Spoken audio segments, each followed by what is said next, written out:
Previously, on Captain Saber Home.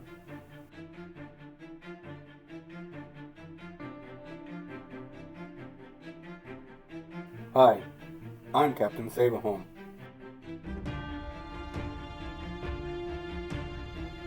And I am Janice. Welcome to Seven Oaks, California. In this project, we will be giving new life to the concrete surfaces on the property. This is a nice place. It reminds me of the Reform School.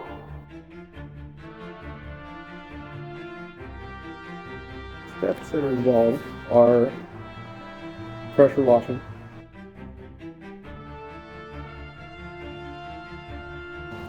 Our first active step is pressure washing.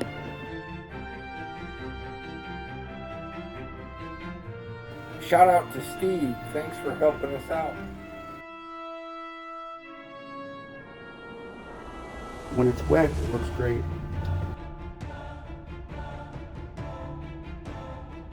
On to the primer.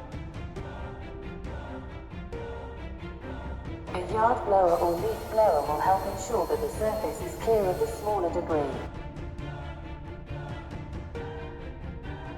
I am trying to think, but nothing happened.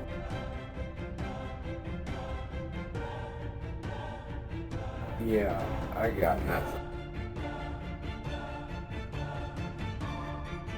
So there's this guy, right? Too late. Oh, crap.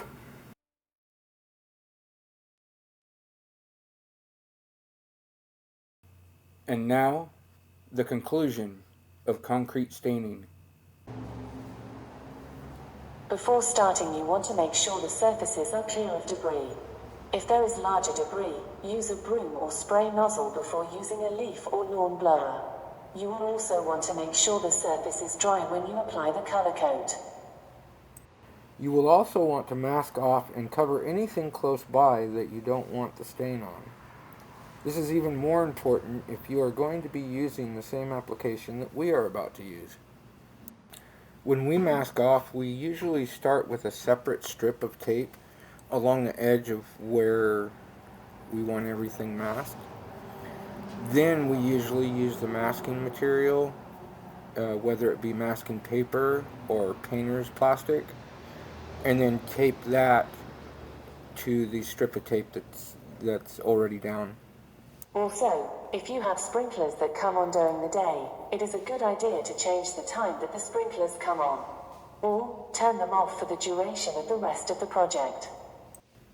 We've decided to go with a spray-on application as opposed to a brush and roller application.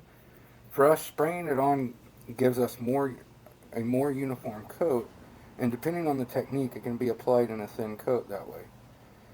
We'll be using a 1-gallon all-purpose sprayer to apply the color coat. It's a pretty versatile piece of equipment that you can use for other water-based products such as insect and weed killers. Usually runs about $15 at your nearest home improvement store. A little bit more if you're going to your local hardware store there. With the preparation completed, we now move on to the concrete stain. That is actually your color coat. In this case, we're going with a semi-transparent. We want the features of the concrete to show up and not be completely covered. And they have the solid color. The solid color is basically a paint that you apply to the concrete. With the semi-transparent, it allows the features of the concrete to come through. So if you actually have damaged concrete or you're wanting to hide the concrete, the best bet is to stay away from the semi-transparent stains and go with the solid color stains. Make sure you have plenty of pressure built up in the sprayer by pumping the handle several times until you feel resistance. Use a swift, circular motion with the wand and squeeze the trigger to apply a thin, even coat along the surface. After that, take your roller and back roll. Extend the roller to where you first sprayed and pull it back towards you, using very little pressure. This will remove any excess stain. Then back roll in the opposite direction to smooth out the product. The parameters for applying the color coat are similar to when you are applying the primer. You want to apply the color coat when it's between 50 and 90 degrees Fahrenheit. You want the concrete itself to be dry, and you don't want the sprinklers on at any given time during this process.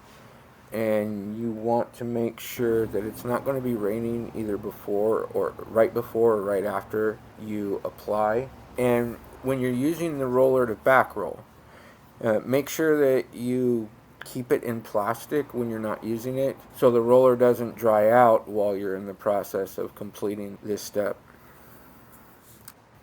Once you have completed the first coat, let it dry for a minimum of an hour before deciding if a second coat is needed.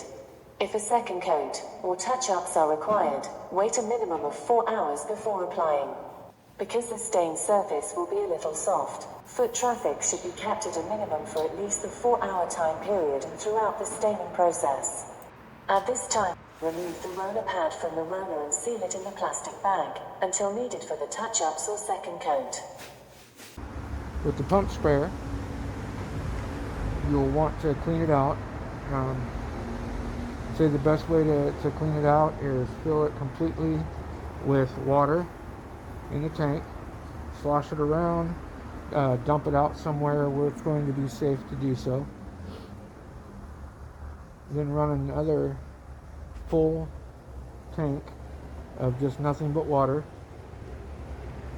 Run the trigger without the nozzle on it after you've ran it normal with the nozzle on. With this method, it will effectively clean out the whole sprayer with minimal effort. We're here the next day and we're looking at the first coat, and it doesn't seem like we're going to need a second coat. However, the locations where the water deposits are seem to be showing through still.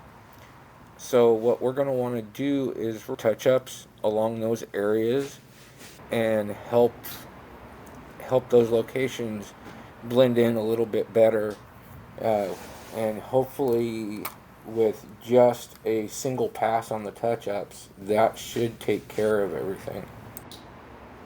We are applying the stain with a brush and back rolling to blend in the trouble areas. We are also keeping the roller moist by brushing the stain onto it to help feather and blend. This seems to be producing the results that we had hoped. With the touch-ups complete, it's time to let it sit for a while, and then we'll be ready for our next step.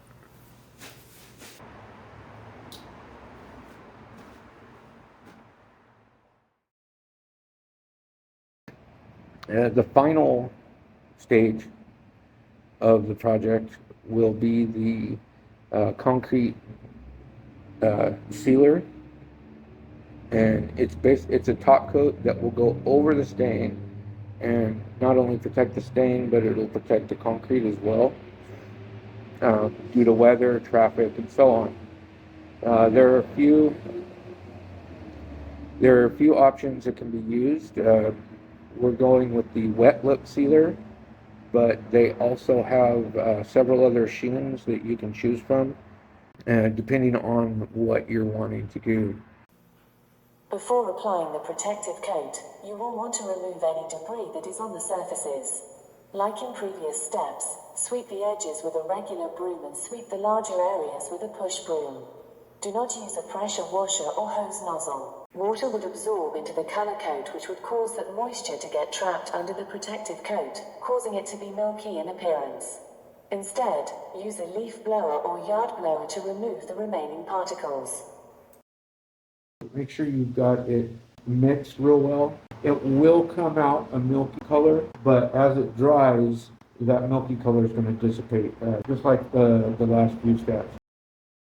If rain or heavy moisture is expected before or after the day that you plan to apply the coat, you will need to postpone until 24 hours after the first rain, but more than 24 hours before the next rain. It is imperative that you only apply the protective coat when the surface temperatures, material temperatures, and ambient temperatures are between 50 to 80 degrees Fahrenheit. And try to avoid applying while the surface is exposed to direct sunlight. And when you're working with this stuff, just for the sake of making it easier to clean up off of you, make sure you wear gloves. The nitrile gloves work just fine. Wear a mask, because if it does splash and you get it in your mouth or your nose, it's probably not going to taste very good. And wear your safety glasses, because if you get it in your eyes, you're not going to have a good day. Only apply the product in no more than about a 10-foot by 10-foot area at one time. Use a brush for the edges and then apply with a roller in one direction. Then, smooth the product and remove the excess in the opposite direction. When not being used during this step, keep your brush or roller in a sealed plastic bag. The product will set up faster than the previous products on this project and cause them to be rendered useless if they are left exposed. It'll take about an hour for it to dry to the touch. You want to wait at least 4 hours before any kind of light traffic. And that's also the time given to put a second coat on. The product claims suggest that a single coat will give sufficient coverage. However, we will be applying 2 coats to the walkways, courtyard, and back patio areas while applying 3 coats on the driveway for added durability. After that, you're going to want to wait at least 24 hours to really walk on it. Another 72 before you start putting your furniture back onto the patio, before you start putting your pots back on the patio. If this is a driveway, you're going to want to use cardboard for your tires to set on for about 2 weeks. After that, you should be able to clean perfectly fine with just regular soap and water in about 30 days. At the end of each day, and after the final coat, you will want to place the brush and roller into a sealed plastic bag until you can clean them. Because the products we have used are water-based, cleanup is relatively easy with just soap and water. If we have no other wisdom to impart on this project, I say we go ahead and get started on our product reviews. Product review. Initiated. Muriatic acid. Also known as hydrochloric acid, it tends to be a volatile but very effective chemical to be able to use for cleaning masonry and concrete materials. Due to the volatile characteristics, you will want to wear protection such as rubber or nitrile gloves, long sleeve shirt, long pants, eye protection, and a respirator. We would have to give it 4 out of 5 stars. Even though its performance was immaculate and it did everything that we had hoped, the prep that's required and the safety precautions that are required were sort of a setback. Product review. Beer. Concrete and Masonry Bonding Primer. Product number 880. This concrete primer adheres really well to the concrete and is definitely real easy to spread with just a brush and a roller. And with it being a water-based product, it did make cleanup a whole lot easier than I had actually expected. So all the way around, this was a really good product for this project. So we're going to give this 5 out of 5 stars. Product review. Beer. Semi-transparent concrete stain tint base. Product number 855.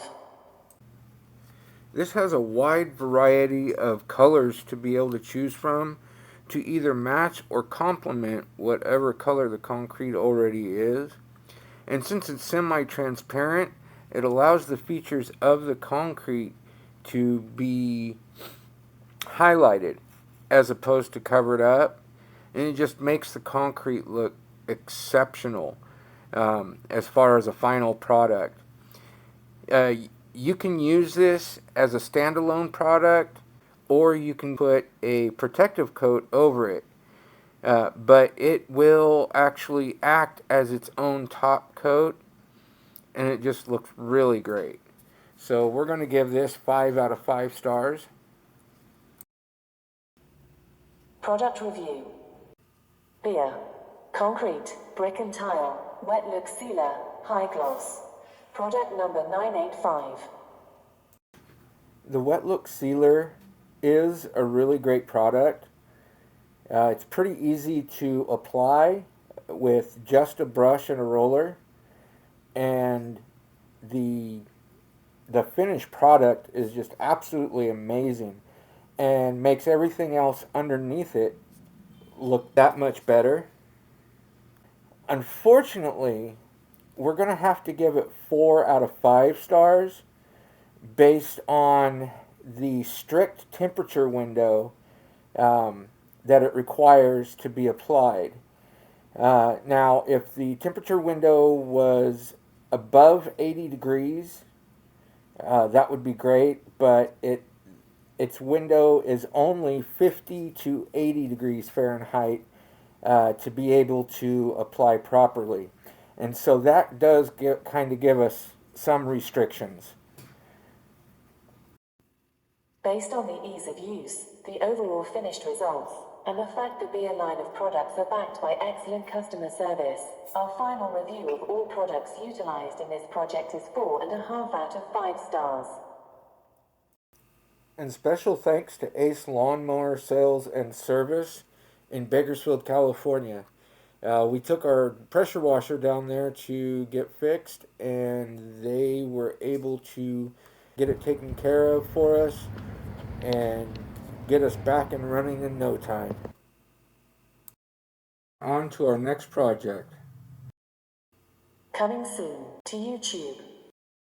Hi, I'm Captain Save-A-Home. Captain Save-A-Home. Captain Save-A-Home. Captain Save-A-Home. Captain Save-A-Home. I'm Captain Save-A-Home.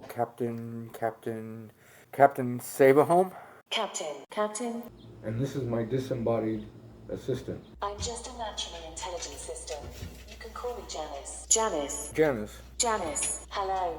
Welcome to Rosedale, California. Wasco, California. Let's get started. You're probably wondering why we called you here today. Stove repair. Media wall, Dishwasher. Light fixture. Drywall. accent lighting, Painting. Framing. Master bedroom remodel. for lack of a better option. If we keep up the good work, people might expect it from us. If what you saw was helpful, intriguing, or entertaining, please like us.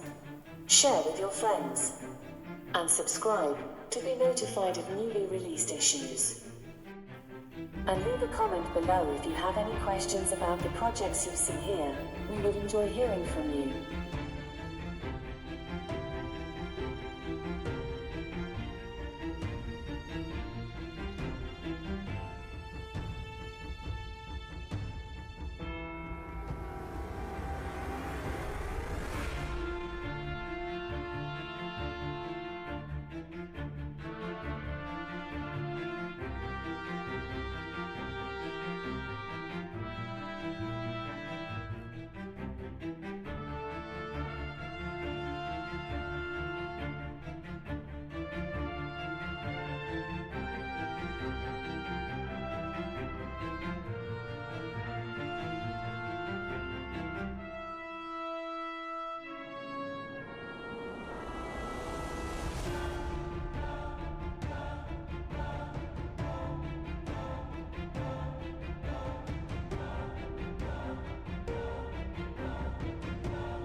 We will be in and out in no time at all. Hey, eyes up here.